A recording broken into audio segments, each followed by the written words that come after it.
Georgia Jacobs' Rise of Power, a Colorado Wizard Story by Tim Gallagher. This is a work of fiction. Names, characters, places, and incidents are the product of the author's imagination or are used fictitiously. Any resemblance to actual events, locales, or persons living or dead is coincidental. Chapter 7. Trail Lessons. Alan and Georgia don their backpacks and head up a trail along Hidden Valley Road after parking his car at a turnout on Jackson Creek, south of Sedalia. It only took a few minutes of hiking for Georgia to say, "So tell me again why we're walking all the way to the top of the mountain instead of just driving up there?" "We have to stop by Sage's place first, and it's kind of along the way," Alan says. Georgia lets that sink in for a moment, then replies, "Couldn't we just drive up to her place, then get back in the car and drive to the top of the mountain?" "No, we can't. She lives back along a trail, and hiking in is one of her rules," Alan replies. Georgia complains, "That's a crazy rule." "When you see her, you will know why her rules are important," Alan snaps a reply. They walk in silence for a bit. Then Georgia thinks of something else, asking, "How are we going to get into the valley without the key? Didn't the Sprari take it?" "No, the Sprari did not get the key. I don't like that she took my journal, but the key is right here," Alan explains as he holds up his right hand, showing a large ring on it. "This ring, along with the map, which is what the Sprari has in the journal, is what allows me to penetrate the crystal butterfly and open the door to the valley." "Oh," Georgia replied, not really understanding much of what he said. "Crystal butterfly?" This is still very strange to her. "I'm still pretty nervous about all of this. I'm not really sure I'm ready," Georgia says. Alan contemplates this for a moment and replies, "I can tell you've been trying to discover who you are for a long time. Unfortunately, modern culture wants you to just conform to a job market. So you've developed a view of yourself that is not true. You'll need to break old habits and old thoughts and change them. This process will be uncomfortable, and you'll want to go back and continue the old habits, but breaking them is necessary for your transition. Do you have a piece of paper and pencil?" Georgia gives him a strange look. "Can't I just put some notes on my phone?" she asks as she pulls her phone out of her pocket. Alan says, "Sure. I think you need a little affirmation and some specific goals. Write this down. I am an intelligent young woman. I am lucky to know why I'm different. I can achieve anything I put my mind to." Georgia looks at Alan as if he's crazy. "Seriously, write it down." Georgia starts entering the words into her phone. Alan continues, "Now, make a little space for your goals, which are: I will become a gifted witch within a month. I will help the valley defeat the Sprari in the next several months.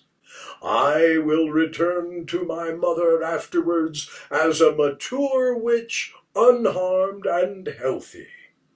Now, make a little space for what you will give up to accomplish this, and write down, "I am willing to give up my modern conveniences to achieve these goals."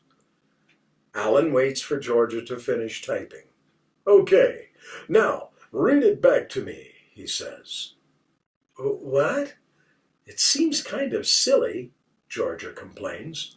Okay, you don't have to read it back to me, but you do have to read it to yourself twice a day, Alan insists. Every morning before eating breakfast and every night before going to sleep. Soon, this will help you change your belief about yourself, which will allow you to become a great witch. Actually, it works for anything you want to achieve. Georgia wonders, you think these phrases are going to help change me? That's crazier than conjuring up a sprari. Sarcastically, Alan replies, See, you're starting to believe in witchcraft already. He laughs a little to himself. Look, if you were going into the military, they would put you through a boot camp and subject you to yelling and screaming and a bunch of physically exhausting activities in order to break down any baggage that you're carrying that would stop you from blindly charging up a hill to be shot at. Boot camp and that list are trying to achieve the same thing, to break down your innate beliefs that stand in the way of achieving your goals.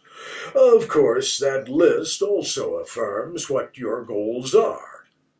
He lets her think about that for a moment and says, Read it to yourself now, please. Georgia reads the text to herself, and when done, she puts the phone back in her pocket. They walk in silence as Georgia relaxes and takes in the sights as they ascend into the Rocky Mountains Rampart Range.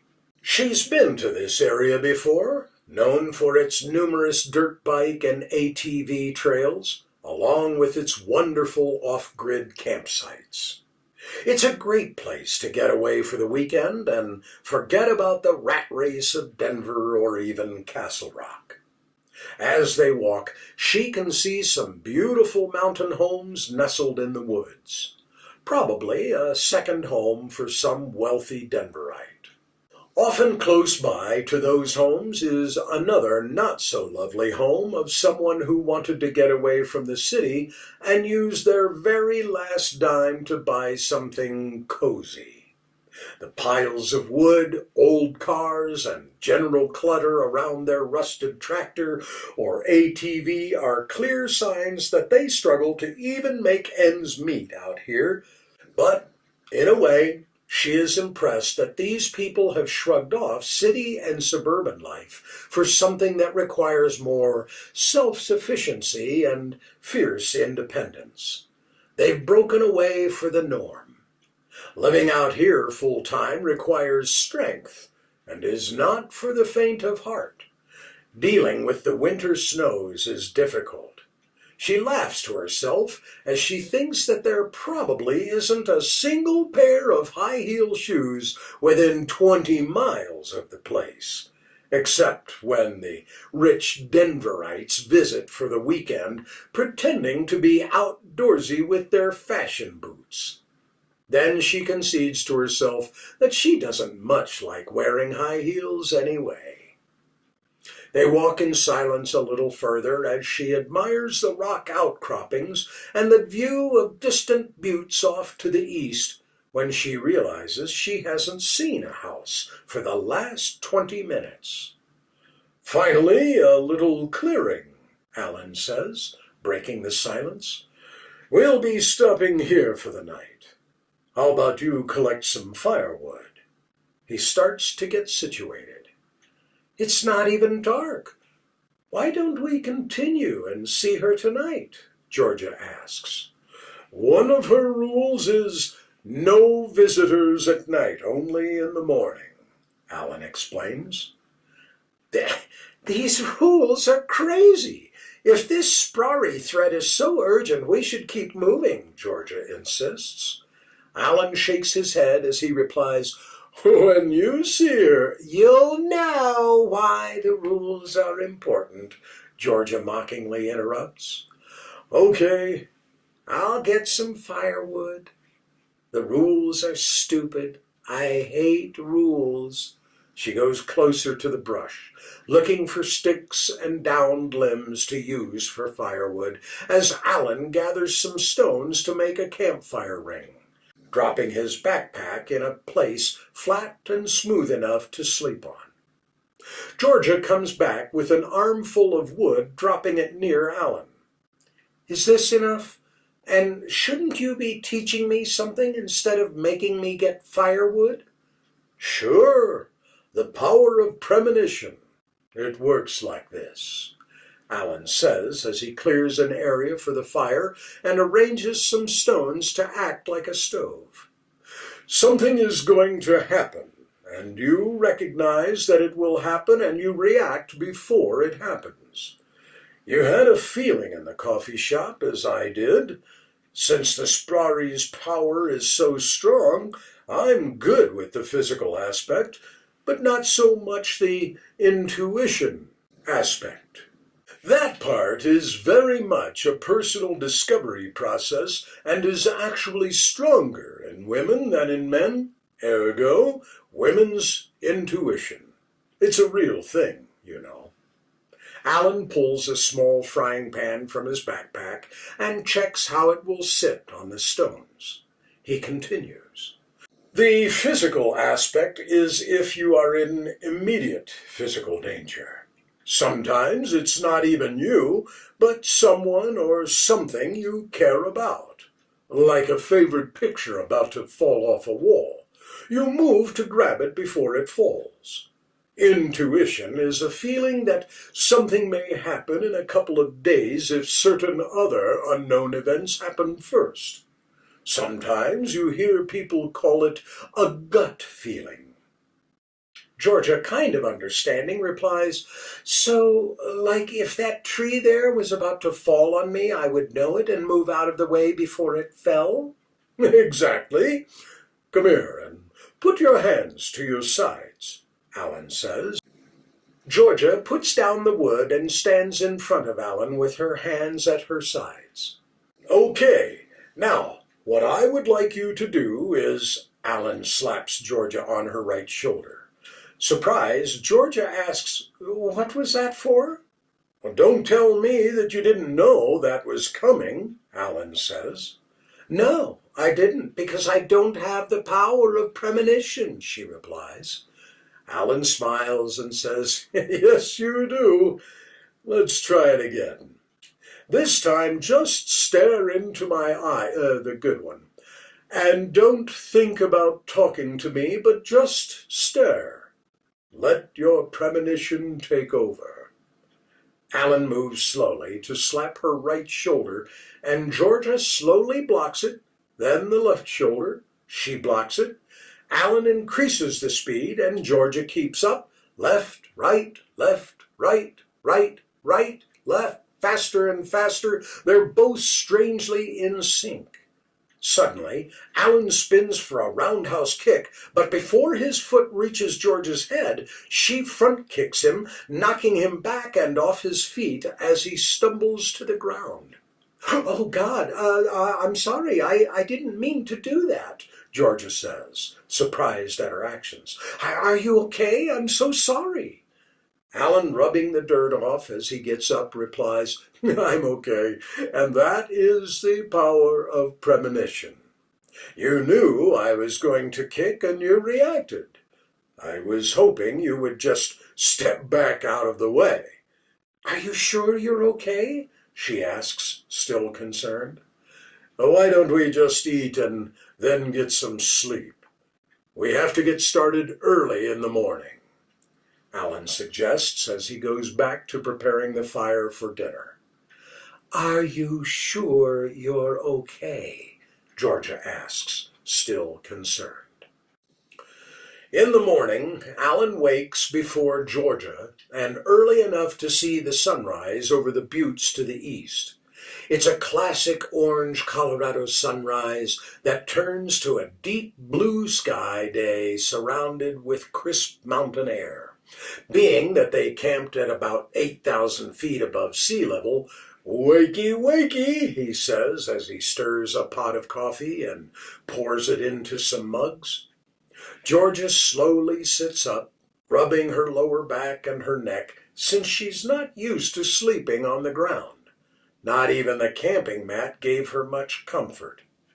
Alan hands her a mug, which she accepts with a gracious smile, and she gently gives it a sip. "Is that cappuccino?" Georgia asks, surprised. She sips it again. "It is cappuccino." "It's instant, but I understand you like that style," Alan says as he enjoys a sip himself. They sit and drink in silence for a bit as Georgia wakes up more, keeping her hands warm on the coffee mug. Alan puts his index finger to his shushing lips and then points to the other side of the clearing where 3 mule deer have come out to eat. They watch nature for a moment. After the deer move on, Alan starts gathering his things, telling Georgia, "Before we get started, I want you to read your list that we made yesterday." Georgia smiles gently while getting out her phone and reading the affirmations and goals. Alan puts out the fire with a pile of clean dirt. "When you're done, grab your stuff. You can finish the coffee on the way." Georgia finishes up reading the list. "All read," she exclaims as she gathers her things, being careful not to spill her remaining coffee. "Good. Soon you'll begin to believe it yourself. Trust me on this, it will work. Now, when we get to the cave, I don't want you to say anything that might antagonize Sage," Alan requests. "She lives in a cave?" Georgia replies. "That would be an example of what not to say. She has a lot of wisdom, and hopefully she can shed some light on Decker's power and how to defeat the Sprari," Alan says as he starts to walk. Georgia, rushing a little bit to catch up, says, "Alan, I've been thinking, I'm just not ready for this. I have a life already, and my mom doesn't want me to be part of this kind of—" "Now, wait a minute," Alan interrupts. "Where is that list you just read? Take it out and read it again." "I'm just not feeling it," Georgia says. Alan stops to face Georgia, somewhat frustrated with her, and explains, "One day it will all just click and fall into place, all right?" Georgia blankly stares at him a moment. Alan takes a deep breath, sighs, but continues. "I know you have doubts, and it would be easy to go back to your exams and forget about all this, but stopping this evil spirit and its master, whatever he or she is up to, is the most important thing right now. I'm not going to tell you that if you do this, you'll be saving the world. You won't. But you will be saving your part of it. If you don't help, we'll do our best, but lives will be destroyed and maybe more people could die. You can help reduce that, but you need to get to the valley and get some training." Georgia looks at Alan for a moment, then looks back down the path they just came up. She realizes this is the point where she should either continue or turn back. But turn back for what? To be a doctor is a noble thing, but would that be fulfilling enough knowing what she knows now? She knows she's different from everyone else and has never felt like she belonged. She feels an emptiness that could be filled by learning and helping Alan and the Valley, and maybe make a difference for them, that witchcraft is part of who she is, and she needs to understand it. But what if she tries and fails? She has always been told that she needs a backup plan, but at this moment, the only backup plan is not trying. She turns back to Alan, who is waiting for an answer. She asks, Do you promise me that doing this won't destroy me? Alan sincerely says, No, I can't promise you that. I can only promise that you will be trained to the best of your abilities so that you can handle this change and become a formidable witch. You really think I can do it? Georgia asks. I do. I have no doubt, Alan says. Well, Georgia says with a nervous smile and a short laugh to herself, having someone believe in her so much is inspiring. Her mom believes in her, and Georgia has accomplished many things even though she has always doubted herself. Georgia pulls out her phone again and looks at the affirmations and goals while Alan looks on. After a quick read and putting the phone away, she again presents a nervous smile to Alan as she says, Okay. Alan waits for any follow-up comment. He knows making changes in life is hard. That's why most people don't do it. But Georgia, although still apprehensive, appears willing to do the work as long as she has the support. He reaches out and gently puts his hand on her shoulder, then smiles big and says, I truly believe in you. Let's go see Sage. He turns and continues on the path as Georgia follows. End of chapter 7. I'm Paul Neal Rohr. Join us next time for another chapter of Georgia Jacobs' Rise of Power.